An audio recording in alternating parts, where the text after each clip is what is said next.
पूरा क्या मामला है? ये दिनांक 30/3/2024 को डॉक्टर आकाश हैं, उनकी तरफ से कंप्लेंट मिली थी थाना कृष्णा गेट में कि किसी ने उनको फ़ोन करके उनके हॉस्पिटल वाले नंबर पे और 50 लाख की फिरौती मांगी है। तो हम सूचना पाके हम मौके पे गए थे। डॉक्टर साहब ने हमें 2 रिकॉर्डिंग्स दिखाई थी। उन्होंने बताया कि पहले जो उनका हॉस्पिटल का फ़ोन है, उसके पास फ़ोन आया, सिंपल कॉल आई, जिसमें उन्होंने 50 लाख की फिरौती मांगी। तो उसके बाद उसने 2 वॉइस रिकॉर्ड करके और इनके फ़ोन पे उसी पे व्हाट्सएप से भेज दिया। तो वो रिकॉर्डिंग्स हमें डॉक्टर साहब ने दिखाई थी, जो हमने सुनी। तो उसमें सीधे-सीधे 50 लाख वो मांग रहे हैं कि 50 लाख रुपए दे दो, अदरवाइज़ तो गोली मार देंगे। तो फिर हमने इसका साइबर की हेल्प से इस लड़के को हमने राउंड अप किया है। जो ये लड़का है नितिन है और इसके बाप का नाम वजीर है। बेसिकली ये बागल गाँव है, चीका में पड़ता है, वहाँ का रहने वाला है। इसने बताया कि बचपन में ही इसकी माँ और पिताजी का दोनों का तलाक हो गया था। मदर इसको जब ये 1.5-2 साल का था छोड़ के चली गई थी। बाप इसका नशेड़ी किस्म का व्यक्ति है और उसके बाद ये सारसा गांव में इसकी बुआ के पास रहने लग गया था। इसकी बुआ ने इसका पालन पोषण किया है और स्कूल भी भेजा है 10th क्लास तक।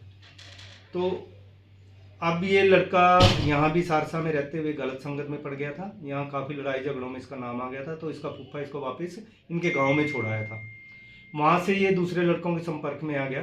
जो इसने बताया कि यूट्यूब वगैरह पे सारा दिन ये यही सर्च करता है कि किस तरीके से फिरौती मांगी है, कौन से गैंग ने किससे फिरौती मांगी है और किस तरीके से उन्होंने फिर वो फिरौती के पैसे वसूल करे हैं। तो उन्हीं से इंस्पायर होकर इसने 29 तारीख को एक नया सिम खरीदा, जब ये रोहतक में था किसी दोस्त के घर, और उस सिम के जरिए इसने फिर ये कॉल करके डॉक्टर से फिरौती मांगी।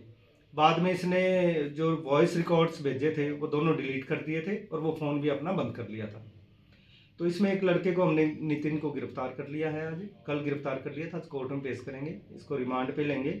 पूछताछ में इसने बताया कि अंकित नाम का लड़का है बहादुरगढ़ का, जहाँ जिसके पास ये चला गया था और वहाँ ये असला लेने के लिए गया था कि ताकि असला लेके और फिर जो रैंसम की मनी है कि उसको रिकवर किया जा सके।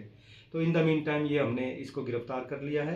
अभी इसका रिमांड लेंगे। दूसरा लड़का जो अंकित इसके साथ इन्वॉल्व है उसको भी गिरफ्तार करेंगे। तो कुछ इसने बताया रकम क्यों मांगने का मोटिव क्या था, क्यों मांगी, नंबर कहाँ से मिला डॉक्टर का इसको? ये नंबर इसका ही इसने बताया कि पहले 1-2 बार ये इलाज कराने के लिए डॉक्टर के पास गया था। इसने इसको कोई दिक्कत थी और इसने ये एक्सरे वगैरह और अल्ट्रासाउंड वगैरह से डॉक्टर से करवाया था।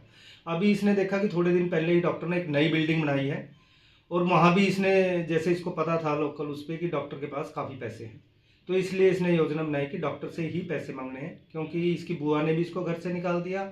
घर में इसका कोई ठिकाना नहीं है, दोस्त इसके सभी ऐसे हैं जो क्रिमिनल एक्टिविटीज़ में इन्वॉल्व हैं। इसलिए इसने पैसे मांगने की ये योजना जो थी ये बनाई ताकि मोटी अमाउंट इससे डॉक्टर से लेके और फिर अगले अपना धंधा ये शुरू करे। कोई मैसेज रहेगा सर, क्योंकि मोस्टली डॉक्टर को थ्रेटिंग आती है, कॉल, व्हाट्सएप कॉल की पहले जाती है। कॉल की है और उसके बाद इसने बकायदा अपनी वॉइस मैसेज उसको भेज दिए कि 50 लाख दे दो, अदरवाइज गोली मार देंगे। कोई इस पर पहले भी कोई मुकदमा दर्ज है? नहीं, पहले लड़ाई झगड़ों में काफ़ी में इन्वॉल्व है, लेकिन कोई क्रिमिनल रिकॉर्ड इसका हमें अभी नहीं मिला। आपकी तरफ से कोई मैसेज रहेगा कि कई डॉक्टरों को थ्रेटिंग आती है व्हाट्सएप से, कॉल से, तो उनके लिए खासतौर पे क्या मैसेज है? बिल्कुल, क्योंकि पहले भी 1-2 डॉक्टर को इसी तरीके से फिरौती के लिए कॉल आई थी। तो हमारा सबको ये है कि तुरंत जिसके पास भी ये कॉल आए या इस तरह की कोई थ्रेट आए वो तुरंत पुलिस को सूचित करे ताकि समय रहते उनके खिलाफ कार्रवाई की जा सके। क्योंकि इस केस में भी देखो अभी 30 तारीख को डॉक्टर साहब ने हमें बताया था, उसके बाद मुकदमा दर्ज करके और विद इन टाइम हमने इस लड़के को राउंड अप कर लिया है। और इसी तरह से बाकियों से भी अनुरोध है कि ऐसी कोई कॉल छुपाई मत ताकि कोई अनहोनी होने से पहले ही हम उसको काबू कर लें।